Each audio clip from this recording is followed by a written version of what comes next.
ಮಾನ್ಯ ಅಧ್ಯಕ್ಷರೇ, ನನಗೆ ಗೊತ್ತಿದ್ದಂತೆ ಕಳೆದ 3-4 ಸರಿ ಅವರೇ ದಿನಕರ್ ಶೆಟ್ಟರು ಪದೇ ಪದೇ ಹೇಳಿದ್ದಾರೆ, ಉತ್ತರ ಕನ್ನಡ ಜಿಲ್ಲೆಗೆ ಒಂದು ಸೂಪರ್ ಸ್ಪೆಷಾಲಿಟಿ ಆಸ್ಪತ್ರೆ ಬೇಕು ಅಂತೇಳಿ ಆರೋಗ್ಯಕ್ಕೆ ಸಂಬಂಧಪಟ್ಟಂತೆ ಇಷ್ಟು ಕಳಕಳಿಯಾಗಿ ಇಲ್ಲಿ ಒತ್ತಾಯ ಆಗ್ತಾ ಇದ್ರು ಕೂಡ ನೀವು ಆರ್ಥಿಕ ಇಲಾಖೆ ಒಪ್ಪಿಲ್ಲ, ಅದಕ್ಕೆ ಇದನ್ನು ತೆಗೆದುಕೊಳ್ಳಿಕ್ಕೆ ಆಗಲ್ಲ ಅಂತ ಸಚಿವರು ಉತ್ತರ ಕೊಟ್ರೆ ಆ ಜಿಲ್ಲೆಯ ಜನ ಏನ್ ಮಾಡಬೇಕು? ಅವರು ಮಣಿಪಾಲಿಗೆ ಬರ್ತಾ ಇರುವಂತದ್ದು ಆ ಜಿಲ್ಲೆಯ ಜನ ದೊಡ್ಡ ಸಮಸ್ಯೆ ಇದೆ, ನಿಮ್ಗೆ ಗೊತ್ತಿದೆ.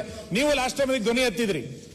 ಆ ಜಿಲ್ಲೆಯ ಜನ 150 ಕಿಲೋಮೀಟರ್ ಆರೋಗ್ಯಕ್ಕೆ ಬರಬೇಕು, ಸರ್ಕಾರದಕ್ಕೆ ಆದ್ಯತೆ ಪಟ್ಟಿಲ್ಲ ಅಂತ ಅನ್ಕೊಂಡ್ಬಿಟ್ಟು ಈಗ ಹೆಸರು ಸರಿಯಾಗಿ ನೋಡಿಲ್ಲ, ನಾವು ಆಗೋದಿಲ್ಲ ಅಂತ ಹೇಳಿಲ್ಲ, ಪರಿಶೀಲನೆಯಲ್ಲಿದೆ ಅಂತ ಹೇಳಿದೀವಿ. ಓಕೆ,